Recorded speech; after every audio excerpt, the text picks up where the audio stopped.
Ya, assalamualaikum warahmatullahi wabarakatuh. Ya, apa kabar teman-teman semuanya? Mudah-mudahan selalu dalam keadaan sehat semuanya. Allahumma amin.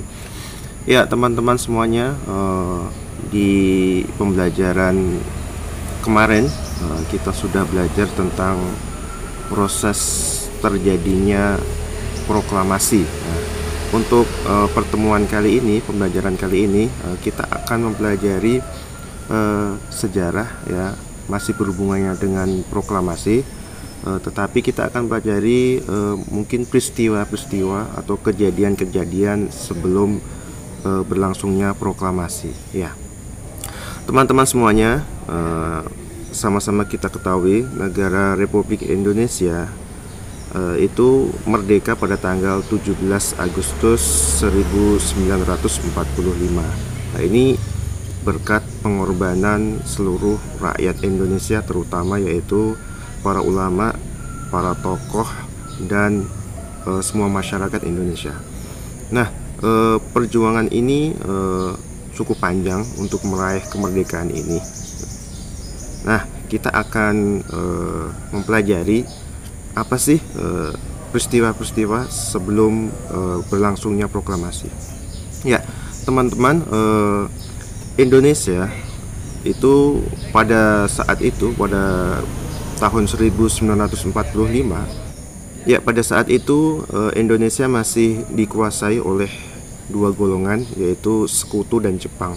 Nah, Sekutu ini terdiri dari Amerika Serikat, Inggris, dan Portugis.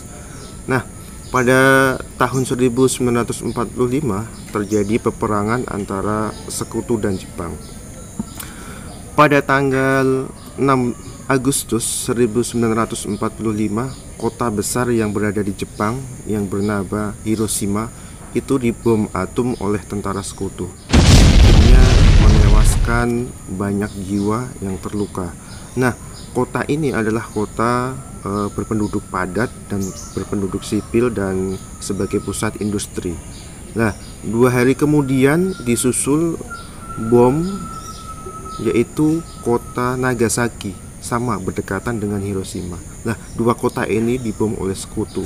Padahal kota ini adalah kota sentral, kota terpenting yang berada di Jepang. Ini adalah pusat industri dan pembuatan berbagai macam alat perang yang dimiliki oleh Jepang. Penduduk atau yang tewas itu sekitar 180.000 jiwa yang meninggal, dan yang terluka adalah sekitar 80.000 jiwa. Itu yang sangat dahsyat sekali. Oleh karena itu, kejadian itu akhirnya Jepang menyerah kepada Sekutu tanpa syarat, ya, itu pada tanggal 14 Agustus 1945, teman-teman. Nah, setelah Jepang menyerah kepada Sekutu, nah, terjadi kekosongan kekuasaan di Indonesia. Nah, Jepang sudah tidak menguasai wilayah Indonesia, dan Sekutu pun juga belum mulai menguasai wilayah Indonesia. Nah, situasi ini itu dimanfaatkan oleh pemuda-pemuda Indonesia. Nah, akhirnya pemuda-pemuda Indonesia pun menyusun strategi akan mendesak Soekarno untuk memproklamasikan negara Republik Indonesia.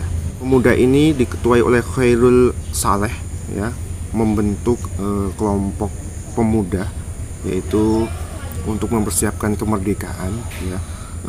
Di situ ada pemuda mahasiswa, ada pemuda dari kedokteran dan bermacam-macam.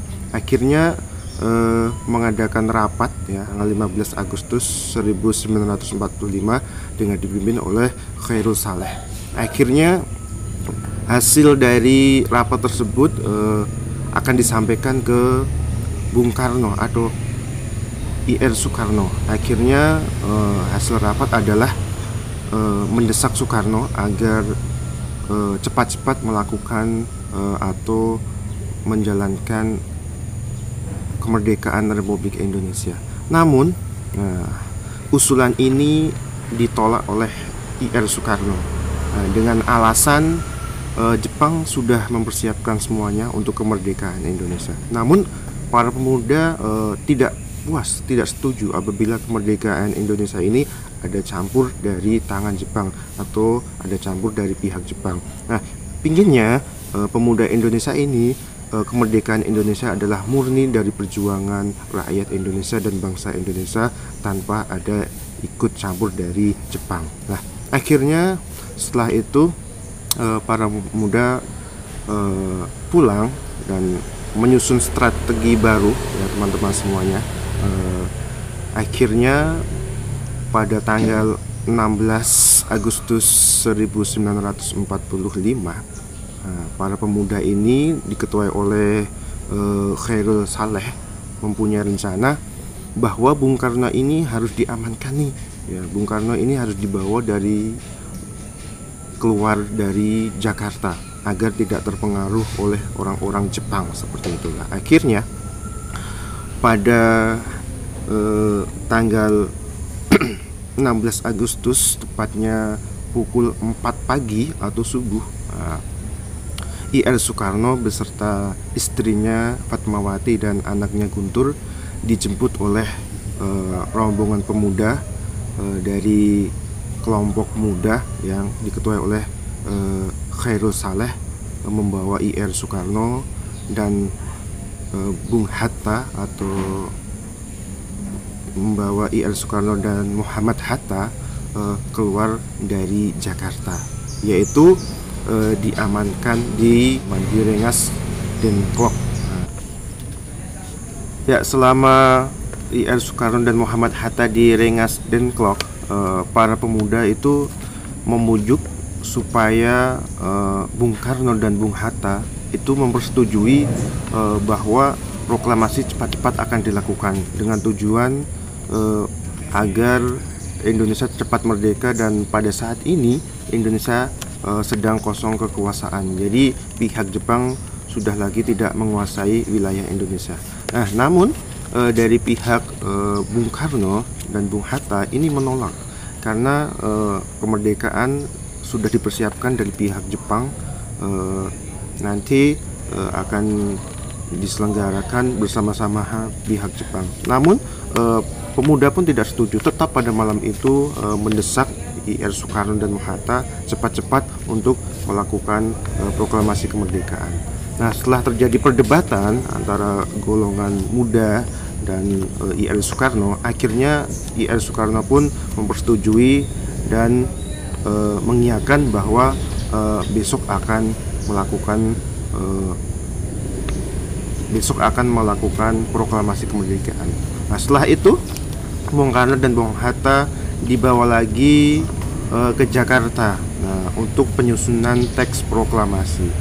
Nah, teks proklamasi ini disusun di rumah seorang laksamana Jepang yang bernama Laksamana Maeda. Nah, ini adalah orang Jepang, namun laksamana ini adalah mendukung daripada kemerdekaan Republik Indonesia.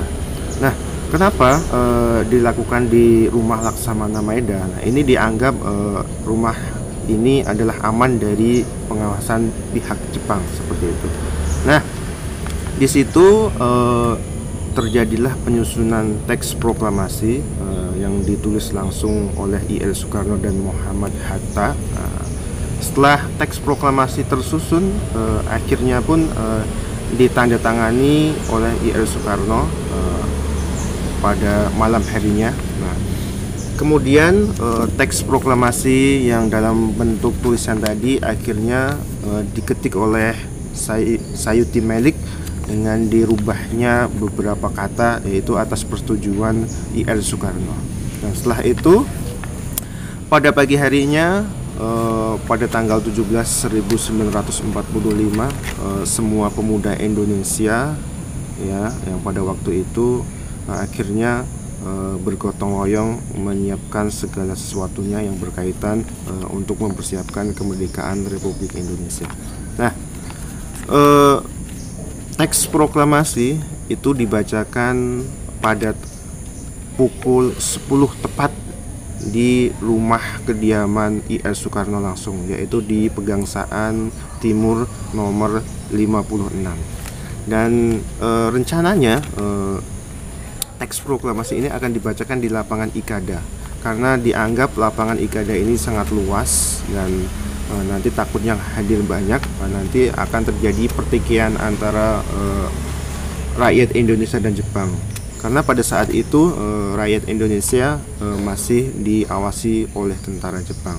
Nah, oleh karena itu dipindahkanlah proklamasi dilakukan di kediaman IR Soekarno langsung. Nah, pada saat itu bendera merah putih pun dikibarkan pada saat setelah pembacaan teks proklamasi, dan bendera sang merah putih ini langsung dijahit oleh istri dari IR Soekarno, yaitu Fatmawati, teman-teman semuanya.